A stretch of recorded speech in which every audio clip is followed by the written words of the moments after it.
A big welcome to the Exit Ready Business podcast. Today we've got some really exciting stuff coming up.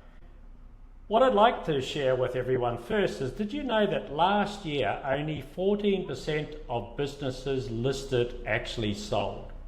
But commercial buildings, that was between 60 to 80 to 90% even at auction. So the hard truth is, your business might be unsellable at the moment, but your office, your yard, your depot, whatever you have is ready to sell now. But as we go through this podcast, we look at how can we build that business up? How can we put some systems and different things in place? We have a whole range of things like we call the EMAP method that starts the process for business owners going through that journey. We have a whole lot of strategic partners. Today we're very privileged to have one of those strategic partners with us. A big welcome to Michael Haynes. Michael isn't just talking about theory, he's lived it. Not just in Australia, but in Canada as well. And to go even further, some very large corporations he's worked with. He'll explain, as everyone knows, the Commonwealth Bank, that's just one.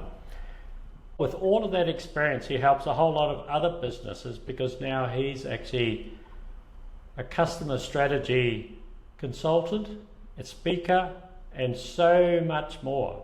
A big welcome, Michael, to our show. Let's get into it. Can you just share some of those stories, those experiences, what you actually went through, those different corporate learnings? You're in the world of consulting and the likes. Let's start that journey with our people from the business exit and beyond. Let's just share that story with them now. Sure, David. But maybe perhaps to kick off, I might just give a quick overview as to what I'm doing currently, just to help frame and revert back to my corporate experience. So thank you, David, for allowing me to be on your show. Really appreciate the opportunity. So hello, everyone. My name is Michael Haynes. I'm a business growth go-to-market specialist. And as David has alluded to, my focus right now is working with small and medium B2B service-based firms. I do a lot of work, particularly with B2B accounting firms, CFO advisory firms, and B2B technology companies are some of my three areas of focus. Everything from your managed service providers to IT consulting firms, cybersecurity, SaaS companies, all those kinds of organizations.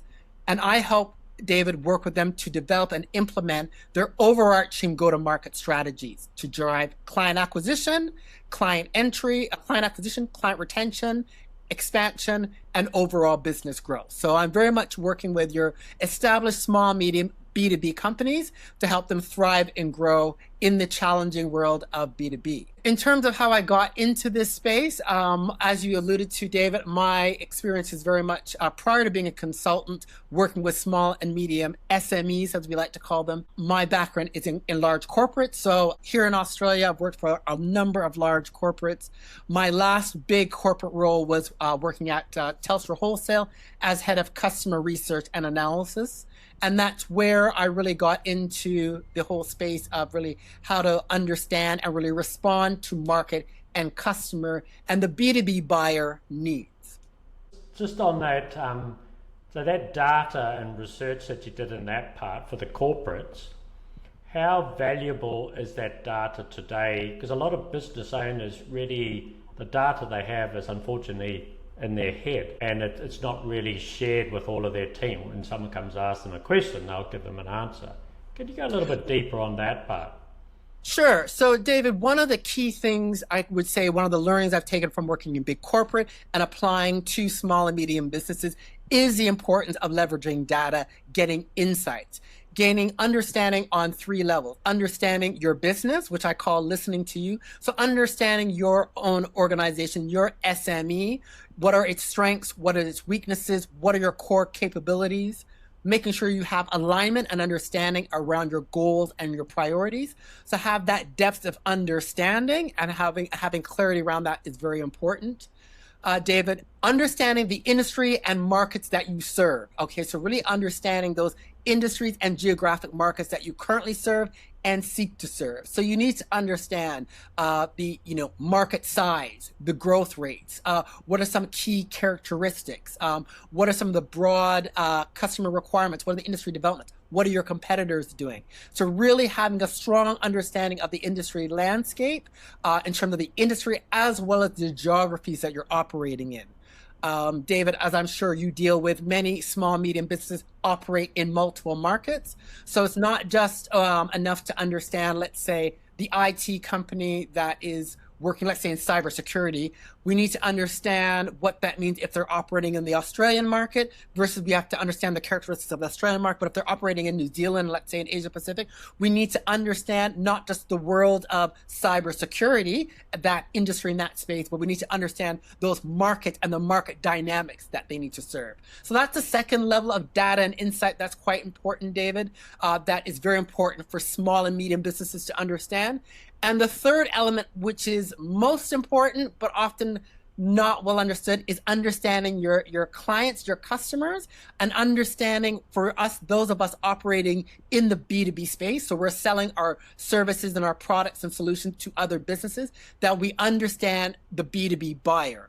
Because that's one of the key differences when you're selling to another business versus selling to an individual. There's some unique and distinct dynamics when selling to business customers. So you really have to have your understanding on those three levels. I think a lot of people don't really have that great understanding. Like the first part of the data, they really need to have someone to actually, get the data, even though, yes, you could use ChatGPT and whatever, that will give you a bit of a model. But the other part is actually understanding and deciphering it. That would probably be the first part, that if we went a little bit deeper, how could someone look at that or reach out to someone like yourself or someone else that you would know that would say, this is the summary of what we should be doing, that gets them in that strategy to get them going, because a lot of that is a little bit overwhelming to the average small to medium-sized business owner.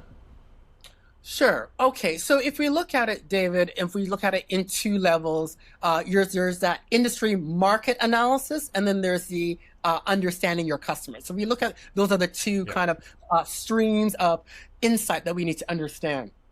With respect to understanding the industries and geographic markets of those you currently serve and those seek to serve, sure, there are a variety of sources that you can use. What I often recommend to my clients that I work with is that a great starting point to really understand the dynamics of your industry in terms of growth rates, profitability, key market developments, is to tap into your industry and professional association of those industries that you operate in. Those industry and professional associations, David, are often a great repository because within those associations, you often can get the research reports, the white papers, the webinars, the articles, all the things you need to help you build your understanding of what's the industry performance, the dynamics, key requirements, competitive threats, all of those things. So I always recommend to my clients, those that I'm working with, that, joining and tapping into your industry and professional associations, going onto their website, because it's a central repository where you can get your articles, your white papers, your research reports, your webinars. That is often a great starting point to be able to do a lot of that market insight that you need to really get an understanding of your current market and industry that you're operating, as well as those that you're contemplating operating in. So that's for getting that industry and market lens. That's probably the first place I would recommend to gain those level of insights that you need to have. With regards to understanding your clients and your customers and the B2B buyer, a couple things that you need to be mindful of. When we're talking business to business, David, one of the key characteristics that's different when you are an IT company or an engineering firm, for example, selling your services to other businesses, is that when you're selling to a business customer, there can be multiple people involved in the decision making. Who makes the decision to buy and who actually uses your products and services can be two different sets of people. So it's very important that you gain an understanding of who is the true buyer And David, by buyer, I mean those that make the decision to buy or those that influence. Okay, so you want to understand, if you're a consulting firm or a engineering firm, who are those people? Those people within the organization that are going to say, are we going to go with company X or are we going to go with company Y? So you want to understand who those people are. Sometimes it can be 2, 3, 5, or even more people that are involved in that decision. So we want to know who makes the decision. What are their key priorities? So what are their priorities and imperatives? Are they around cost, growth? Are they looking at market dynamics, market leadership? What are those key priorities and challenges that are important to those decision makers? And the third key element we need to understand about our business buyers is how do they buy? So who are they talking to? What sources of information and insights are they looking for? Who do they go to for advice, insights, and recommendations? So what groups, what people, what publications, what events? Very important you have an understanding of your buyer's research decision-making process, because that has a big role to play in putting together your growth strategies. Wow, there's a lot in that, isn't it? But the part that I like is that really, if people connect up and join those industry organisations. For example, we live in Brisbane, so we're part of the Valley Chamber of Commerce, and there's so much value in those different places that if you're a builder, you'd be part of the master builders, and there's a whole lot of different groups, the REIQ, and there's a whole range of different things that you could be involved in. But they do give you that, because I'm actually a member of the REIQ, and literally they give you all of those stats. So you'll hear a lot of stuff in the news about this is what's happening, but they're giving you the real stats of what's going on, for example, like house sales, business sales, and all these different ones.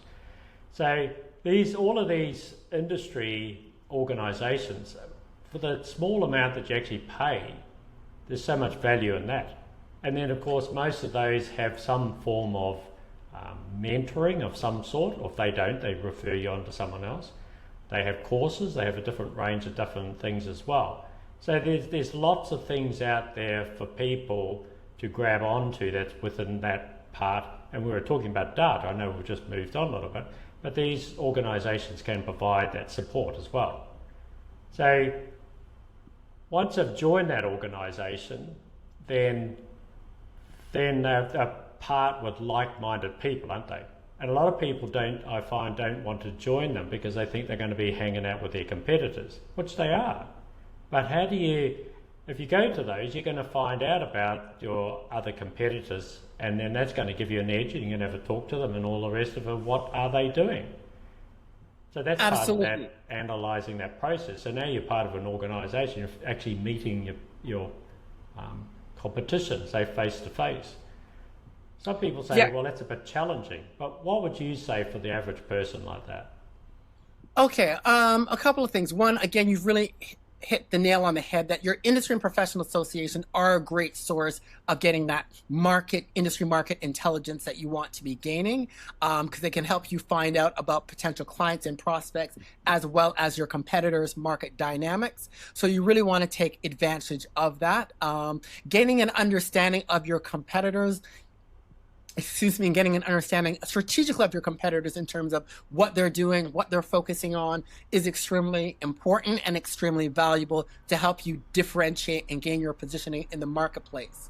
With regards to competitors, I mean, quite often, you will have direct competitors, but in many senses, sometimes you may have indirect competitors who are perhaps focusing on a different industry or a different market vertical or different customer segments. So you can learn about your competitors to know how to differentiate with them, but then you can also identify there might be opportunities where, your competitors could actually serve as an opportunity to be potentially collaborating with them, because your competitors may be operating differently in terms of their market focus.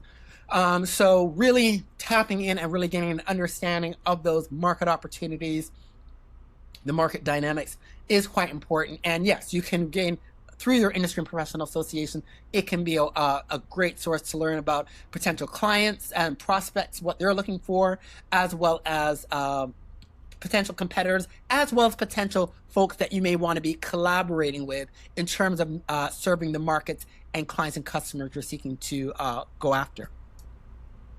And because it's the business exit ready show, I think a lot of people should consider the fact that some of those competitors, as you were saying, have different alignments to what you do, could actually be your next buyer. And so it's not a threat really. This could be a way for them to buy you out. So you prepare yourself through that process.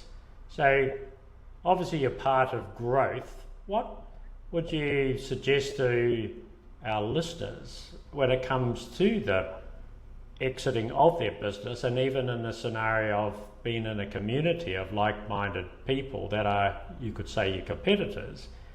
They could actually rethink that by saying, hey, this could be the person that takes over my business. I'm going to build a relationship with them.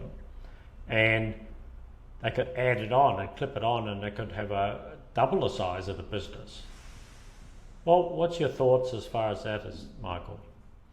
So growth in terms of exit. So, developing effective growth strategies, go-to-market strategies, which is what I work with SME B2B companies to develop and execute. Developing those and executing those well are going to position you to exit at the best possible level, whichever way possible, whether you're going to be, selling it off or what have you. So having effective growth strategies to set you up for the best exit, successful, is a key component. With respect to your competitors, with respect to joining networks and ecosystems, that's quite important from two perspectives, David. One, your networks and ecosystems can help you identify collaborative opportunities, which will enable you to be potentially go after new customers, going into new industries and or new markets, to enable you to add more value to your clients that you're currently serving or seeking to serve. So tapping into ecosystems can be very valuable from that perspective.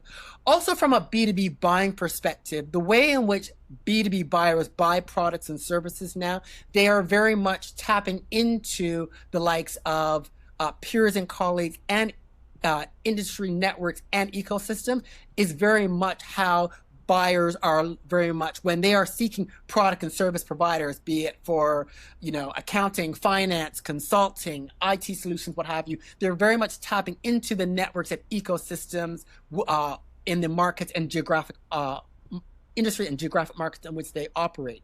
So it is very valuable, getting involved with your networks, your associations, being part of that ecosystem is very valuable in terms of setting you up for longer term success, but even more immediately from a whole client acquisition perspective to acquire new clients, enter new markets. Because that's very much in line with how B2B buyers buy. So it can help you in your shorter to medium term growth strategy and improving business performance, as well as ultimately setting up the company for longer term success to be able to exit the business. Yeah, and that's really good advice, because if you've set that stage and you mightn't be saying, I'm looking at, we'll use the word retiring or whatever you're wanting to do, you need to give yourself a bit of runway, don't you? Yeah. And if you say, I'm burnt out, I've run out of steam, there's not much runway to get that plane off the ground because you've run out of energy. So even as we're talking about these organisations, I know we've steered that way, but as you were saying, being part of them, like join in and be part of the membership or something down the track, puts you in a point of even authority so you can actually find out more about what's going on in the industry. So it's part of that transitional process. What would you say to people about, like, if we're talking about transitional processes, there's a lot of operators that are very dependent on the business owner, and that's a hard one for them to let go. What would be your advice for the first step in that? Because control is a big part, identity, our identity, where we struggle to let go between our business and our own personal identity. There's a lot of different mechanisms to that. But the starting point to start letting go and then systemize your business? Because I know that's a big speciality of yours. Great question, David. I would say that, well, the starting point is making sure that you as the business owner, the founder, have, clarity on where you want to take the business. What do you want to do? What do you want to do with the business? Where and how are you looking to grow the business? To gain really clarity around that. So really have your strategic goals, have that clarity and focus set, and have alignment with your leadership team on that. I would say that's the first starting point.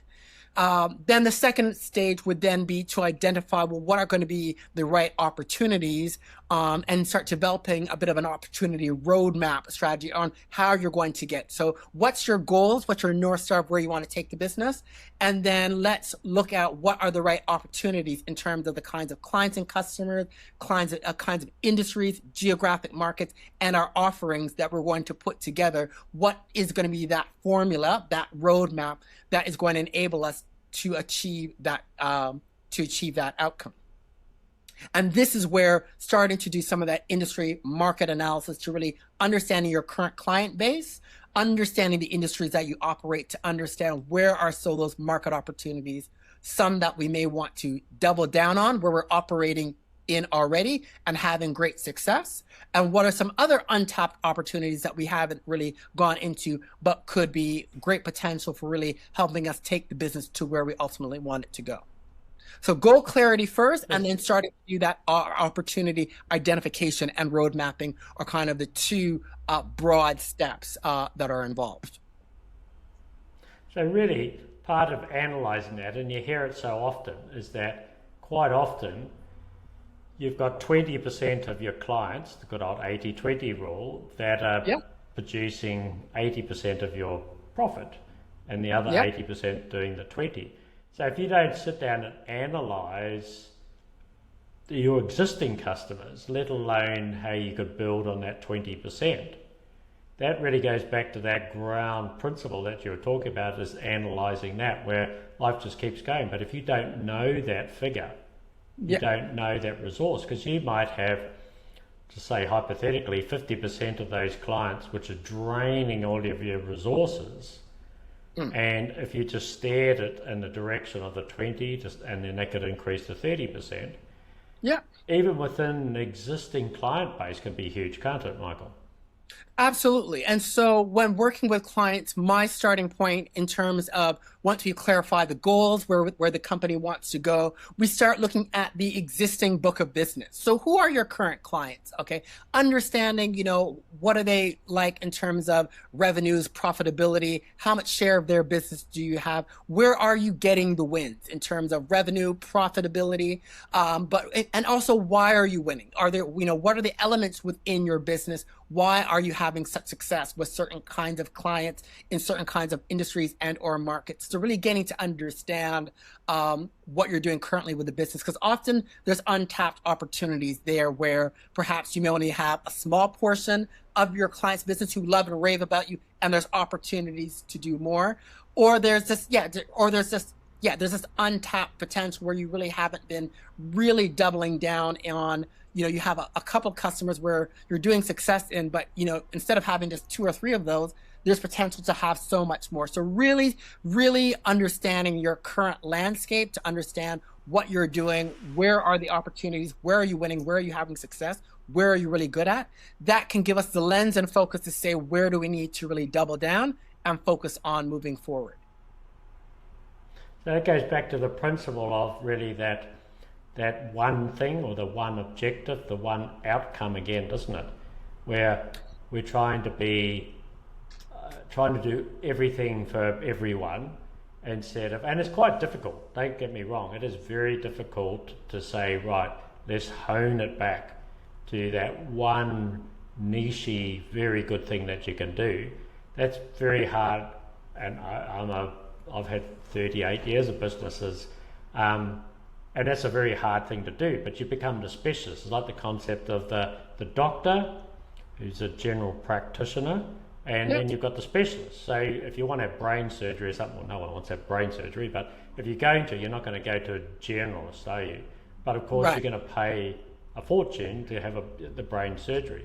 So it's kind of like that. If people can work on that principle, what do you say to our listeners in regards to really honing down onto that? Because I find with myself and the people I work with, they struggle with that, because even when you go into their businesses and you're going through that process to go through those steps, they can't let go of a lot of things where they think they must do everything, but you're doing a lot of things badly. So great question, David. I do think in terms of, we've got to be practical about this, especially us being small and medium businesses.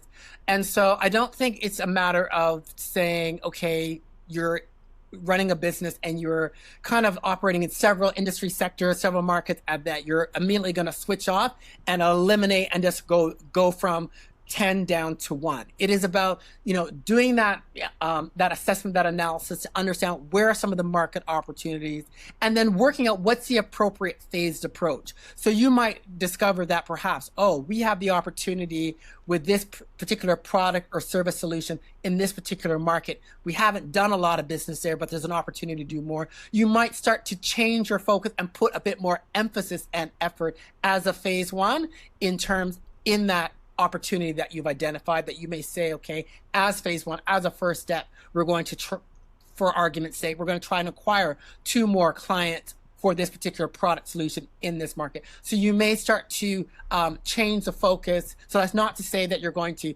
dispel all your other customers. That's not feasible. Often, bills have got to be paid and so forth. But by having identified what are some of the market opportunities, you can work out what's the plan, what are we going to do as a phase 1? And maybe phase 1 is to get 2 or 3 clients in Q1. But then in Q2, we're going to ramp up and try to get, let's say, 6 or 7 new IT clients. And we're going to undertake a 2-day workshop as a part of a key initiative in order to do that. So you can start to plan out and work out an action plan that's feasible, that makes sense, that you can start tapping into those market opportunities that you've identified. But often it is very much a phased approach of how you're going to do that. And that's where, obviously, being a group of strategic partners of what we work with, that's where I can say to our listeners, you can't do it by yourself. No one can do it by themselves. Seriously, you can have, this is what the whole idea of getting the right people in the right seats in the right room. You can literally have a strategy session, can't you? Where you just start that process. Yeah. But it's not going to go away, and it doesn't happen overnight. So when you look at a lot of those process, what you said, it doesn't just a matter of just closing down because you have to pay the bills. Of course, it's something that you have to do over a period of time, but without the right people to help you go through that stages, most people, unfortunately, will put their heads in the sand in that type of concept. So I would just say to a lot of people is that it's a matter of reaching out, and that's why we have this podcast. That's why everyone's on this journey. And even if you're just starting a business, I'm not saying in the first year or 2, Michael is always helping people, and your niche is in the tech side, isn't it? Yes. So in that different space, you've got different multiples. Obviously, it's a higher multiple than if you've got earth moving and you've got very high capital labor. But there must be, where do you like the people in that tech space, how do you talk to them going through what's your exit plan? Because there's a lot of people that you typically hear that they want to sell out to the bigger guys or different things like that. There's a whole lot of different analogies in the market. What would you say to people that are in that space? What would you suggest as an exit strategy for, getting a buyout from the bigger players, or whatever strategies you would come up with? Again, I think it's about having an understanding of, what your objective is. And if you're looking to have your company, let's say, bought out by some other entity, so it's going to be taken over through an M&A, having an understanding of, where that acquiring company, what is it that they're looking to do, what is it they're looking to achieve, and having an understanding of what are some of their strategic goals. And then what does that mean for, okay, well, where do we need to take the business? How and where do we need to kind of, I'm going to say, raise the bar in terms of how our current business is performing. So it's going to be attractive and alignment to what they're looking to do. So it could be around expanding your offerings. It could be around, gaining more from your current clients who might need to be doing getting some operational efficiencies as well. So it's, again, understanding your intentions, what are your overall goals and focus, and then kind of reverse engineering backwards to say, from a growth perspective, from a go-to-market perspective, okay, what do we need to be doing with the business in terms of what we need to be focusing on to get the business to that next level that's going to be making it attractive for those that may be looking to merge with us, or if we're looking to become acquired. How do we have to change in terms of our offerings, the markets that we serve, capabilities, etc., so that we are going to be in the best position possible. So talking about objective, obviously when we've got what they call the EMAP, and the first part of that is the exit objective. And if you don't know basically where you're going, like in that type of situation, you're not going to prepare. It's kind of like setting up a North Star, isn't it? Absolutely. So, and the concept of that business objective that slips onto the exit objective. So one way or the other, all of these is part of that growth plan. So it's like the concept of go back to the analogy of a house, is that if you're going to sell your house, what are you going to do? You're going to make sure it's all nice and painted, the landscaping's looking good, all the carpet's all done, or whatever, any renovations, or upgrade the kitchen, do whatever you need to do. It's basically the same principle, but you've got that objective that you want to go and sell your house in the next, say, like coming from a building background, we used to turn over a lot of houses. That was our objective. Like literally, we would have a house for a few years and on sell them and have another one and another one. And so that was kind of our objective in that space. So that's probably where a lot of people don't, that's the first starting point. I don't know how to get that message across to a lot of people, where it's quite a large subject and it feels very overwhelming, but you can break that down, can't you? What would you suggest people do with that? I don't know, I find a lot of people really struggle when I just say, what's your exit objective? And there's just silence. Well, I think maybe taking it perhaps one step back, and I think bringing your leadership team together, you may have certain board advisors and workshopping to say, where are we taking this business? Where is this business going? Even to get some clarity, 2 to 3 years down the line, where are we ultimately looking to go with this business, and get clarity and alignment on that.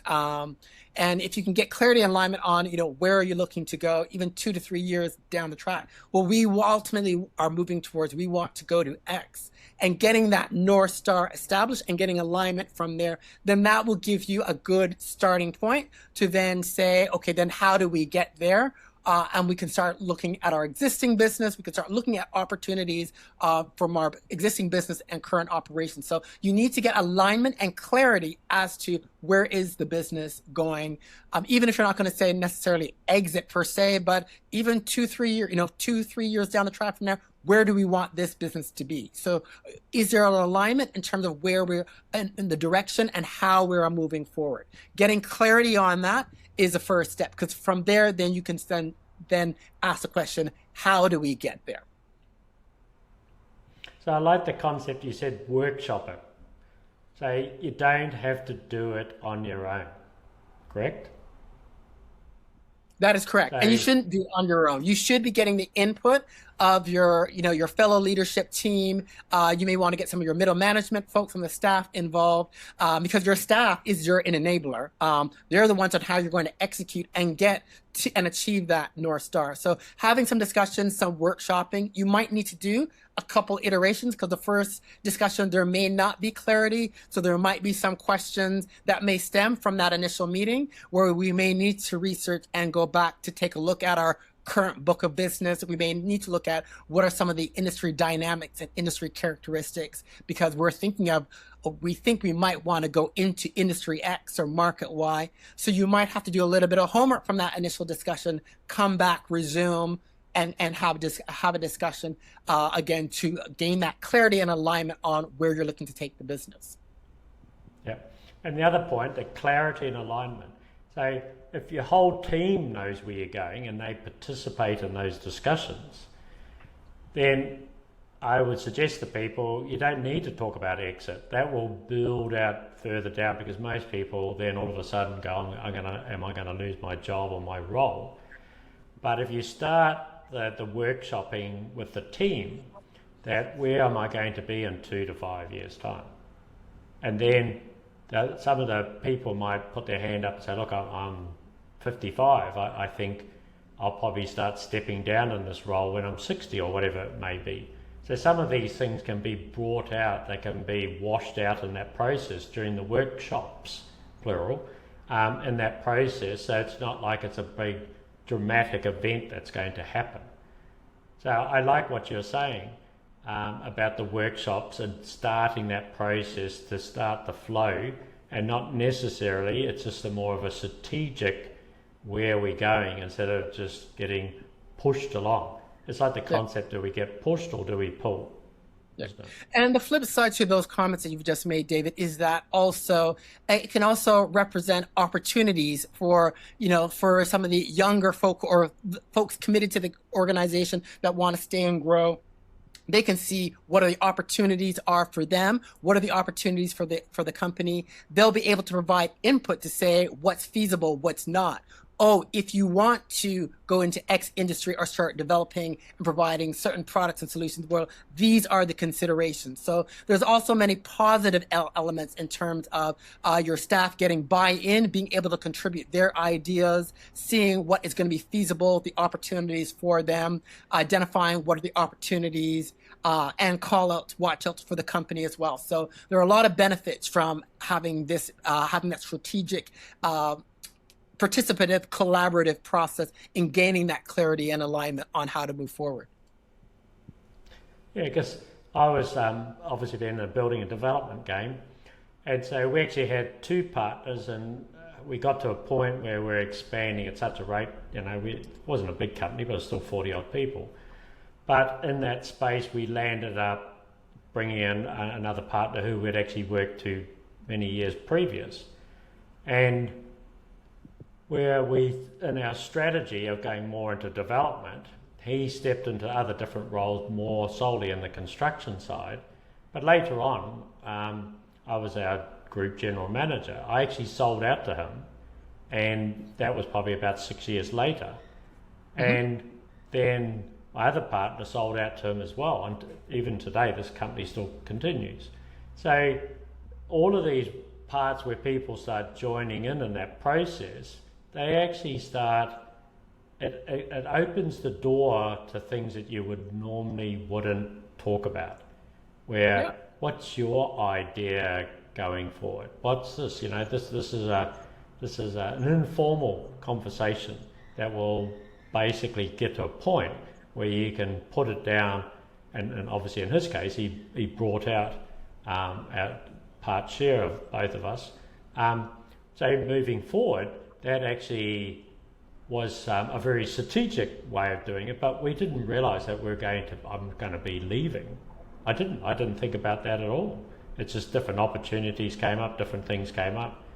And I think a lot of people, if they start thinking that way, that it actually opens the door and gets your team on board so you don't have to do all the heavy lifting. And that's exactly right. That's a very big part. So then that going back to the dependence of the business owner, this is where that starts opening that door and it changes the whole format. And that's from our personal experience, is what happened. But that's exactly right. By having that collaborative discussion and you're getting the different inputs, you're able to identify what are the opportunities, what are the requirements. Again, opportunities in terms of moving the business forward. What does this mean in terms of staff, in terms of, what kinds of capabilities, knowledge we're going to be needing? What are the opportunities they're going to create in terms of career opportunities for your staff as well? So it can open up a whole number of questions, opportunities that can help facilitate, again, as part of that whole roadmap process to take the business forward, which is a win-win from a business growth perspective, but also can be from a staff empowerment, enablement, opportunity perspective as well. Well, I remember in his case, he said, I would never thought I would be an owner of a building company. That's what he said to me one day. I never thought. And you guys gave me the opportunity. And I think people aren't walking around in your office, your managers and that, putting their hand up and say, I want to have a chunk of your business, are they? And because, of course, but if the opportunity arises, there's a great opportunity. And when we're talking about the concept of mergers and acquisitions and all the different other things that can be very challenging for a lot of people, it was quite a smooth process, I can say from experience. So we went through the numbers, we went through the different parts and all the rest of it.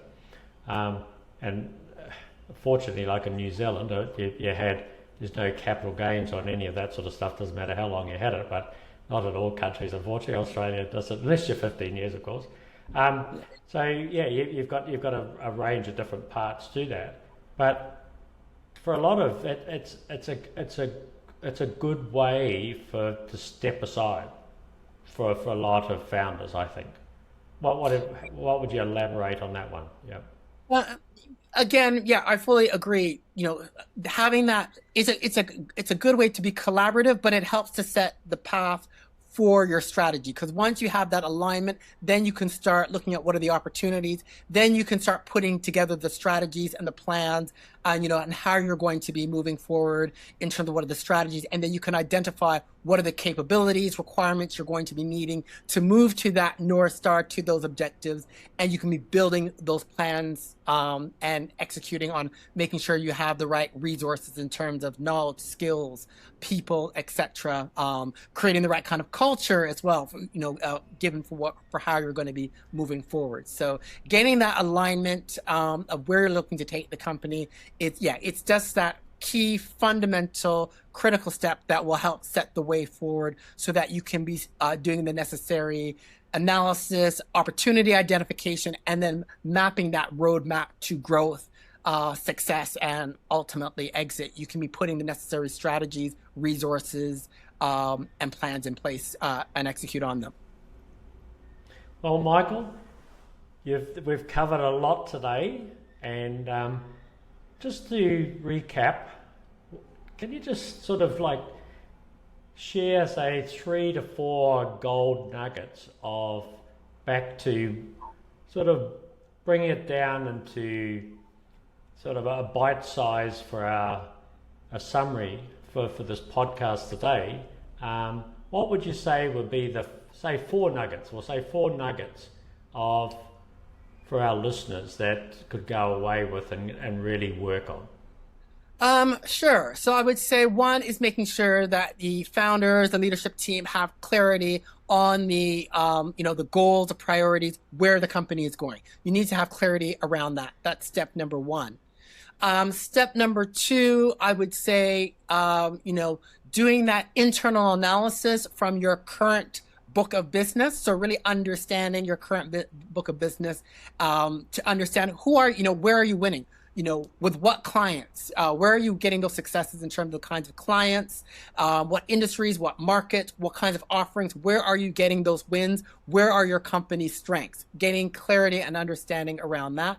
And then thirdly, given where you want to go, start looking at the opportunities that you may want to be pursuing to take your business forward by looking at it on 2 levels. From an industry market perspective, identifying identifying and having an understanding of those industries, geographic markets of those you currently serve and you're seeking to serve. And finally, gaining an understanding around your business buyers, those decision makers, okay? And making sure you understand three things. Who makes for your products and services that your company offers? Who makes the decision to buy? What are their priorities and how do they buy? Because if you have an understanding around your clients, your B2B buyers' needs and services, that will also be fundamental in helping you determine where and how you move forward. So that's probably more than just 4 nuggets, four and a few subpoints, but I think those are all very important of understanding your goals, really having an understanding of your internal business, understanding your industries and your market, that landscape, and then having an understanding around the clients, the B2B buyers that you currently serve and those that you seek to serve. Those are really the 4 main key nugget streams of things you need to be working on if you're looking to grow your business and you ultimately want to exit your business in the best way possible. A big thank you, Michael. I've really enjoyed our big, long conversation. Yes, it has been. It's been a very enjoyable conversation. So I hope your listeners found that useful. A big thank you. So our sponsors are Business Exit and Beyond. I would just like to say thank you everyone for listening, for Michael, his nuggets of gold that he's presented to all of us. In the show notes, we'll provide some details from Michael if he's got anything special that he's got on at the moment. I know he has a lot of events and speaking. We will put those into the show notes of the podcast. And look at the show notes. And a big thank you to all of our audience. Thank you, David. It's been great.